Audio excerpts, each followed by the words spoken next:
a beautiful morning, a bright morning. I'm blinded by the sun already. Well, today is going to be a big harvest day, a big pepper harvest day. We have been busy with so many other things that the summer garden, which still has a bunch of peppers in it, has really gotten neglected. So there are lots of ripe peppers that need to come out, and I just decided to do a big pepper harvest today. I've been hoping to be able to do a final harvest, but things are still going pretty well. There are still a zillion of the Tabasco peppers, and the jalapeno peppers still have green peppers on them rather than the red, and everything is just kind of hanging on there. The Anaheim peppers have either gotten struck by some kind of insect, those are fading fast. Otherwise things are kind of hanging in there. So we'll see what we can get today. I'm afraid of the volume of peppers that I'm gonna have to work with over the next week, but we'll get through it just like we get through everything else. This really has been a fantastic pepper year for us. I can't even believe it. Just more and more peppers all the time. Last year we had a good year too, but nothing like this year. This year I raised two types of sweet peppers. One was a bell pepper called Emerald Giant. I planted 12 plants of the Emerald Giant, and they did fantastic. I have diced and frozen most of them, and I think that actually I've gotten a year's supply of what I will need over the winter. They are still producing, and because I've kind of forgotten about them, a lot of them have turned red, and they still look really good.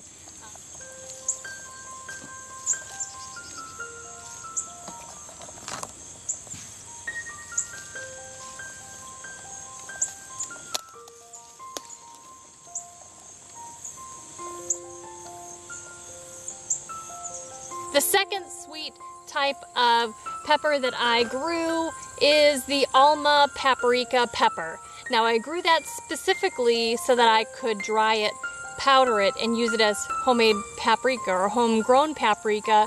I go through a lot of it because that is a main ingredient in chili powder, and I use chili powder a ton. I planted 12 plants of the Alma Paprika, and overall they did really well. I would say I got a mediocre harvest out of them. A drawback to growing the Alma Paprika pepper is their size.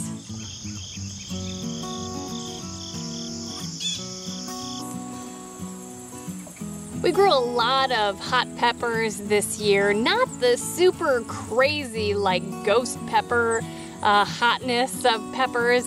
We don't really enjoy that, but we do enjoy a little bit of spice in our salsa. Kevin loves Tabasco sauce, and I love sriracha sauce. So to make those, to make the Tabasco sauce, we grew Tabasco peppers. Last year my Tabasco peppers were terrible. I don't even think we got a single pepper off of those plants. They just didn't do well at all. This year, however, I planted 6 plants, hoping that they would do well, and good heavens have they ever. I think maybe we have nearly a billion Tabasco peppers. I would say out of all of the peppers that we grew this year, the Tabasco peppers are the biggest producer.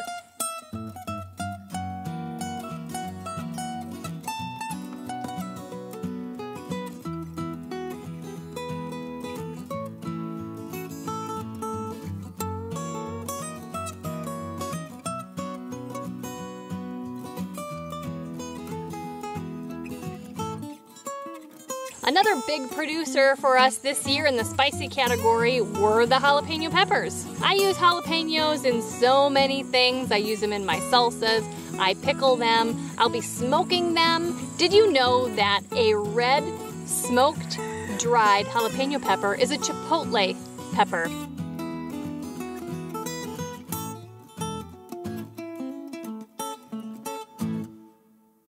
I grew poblano peppers this year as well as last year. Last year I got a bumper crop of nice big poblano peppers. This year I planted 6 plants. The plants themselves got really big, they were gorgeous, and they did a fair job of producing peppers this year. Poblano peppers are really mildly spicy, not very spicy pepper. I dry them and powder them, and then I use them in my chili powders and in my taco seasoning and anything else I just want to beef up the spice level a little bit. And they do have a really nice flavor.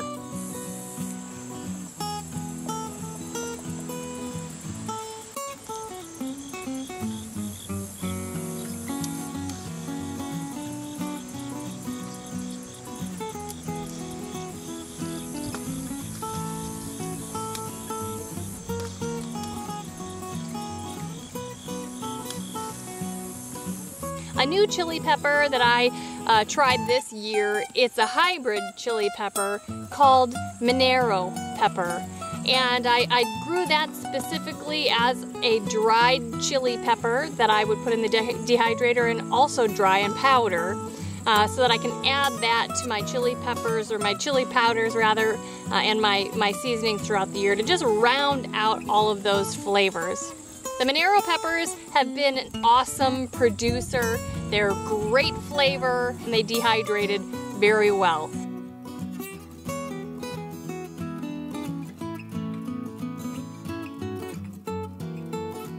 I planted cayenne peppers as well for their heat in some of my recipes, as well as for the medicinal benefits of them. I also think they're beautiful. I think I'm going to decorate with them when they're dried.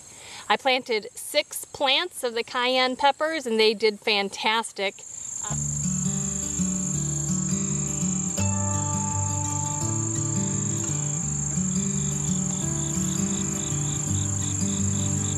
Anaheim peppers were just abundant this year. I planted 6 plants of those as well, and as I harvested those, I roasted them and then I pressure canned them so that I can use them in my Mexican dishes throughout the year. As the summer progressed, I didn't need any more of those Anaheim peppers, so I let them go red and I dehydrated them so that I can also powder them and add them to my mixes. The last spicy pepper plant that I raised this year, I didn't even really talk with you guys about much because I had one plant and it died. I was so sad.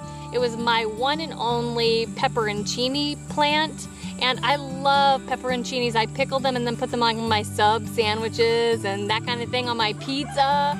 Man, I was so disappointed when that died, but I'll try again next year. So one question I get asked quite often is, you know, how many plants of each did you plant? And I tried to go and tell you each one, but overall I planted a total of 30 pepper plants. Each one of the spicy pepper plants, I put in 6 plants, with the exception of the pepperoncini.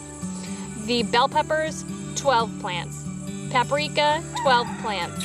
And all of those really have produced what we need for a year, maybe even more.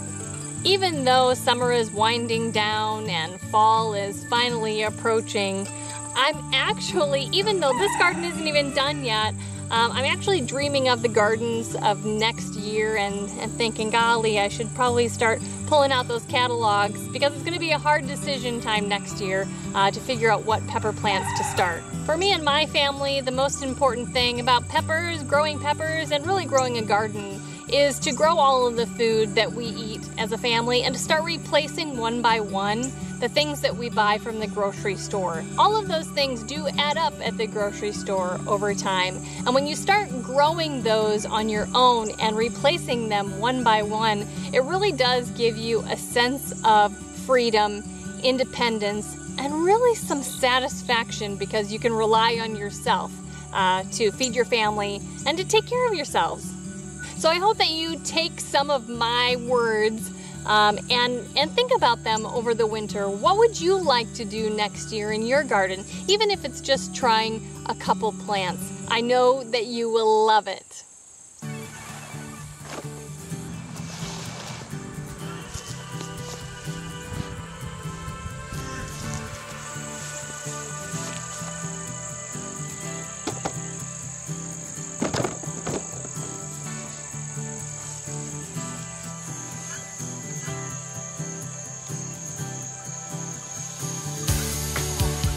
my plants this year were crazy big. Do you know what I attribute that to, all of that success with these pepper plants? Rabbit manure.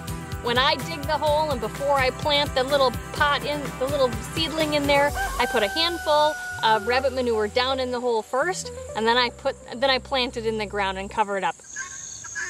These guineas.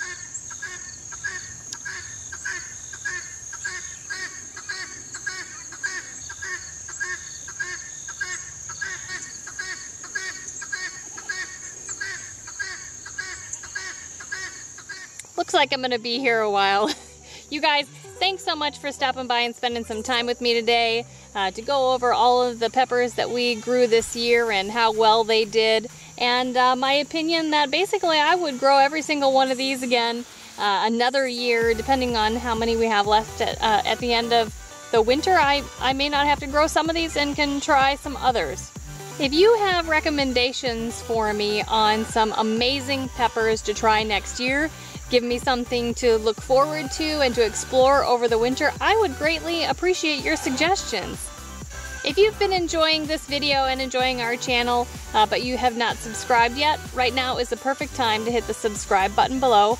Also, if you know someone else that would enjoy this video or our channel, please go ahead and share that with them. Until next time, thanks so much for stopping by the homestead. Take care and God bless.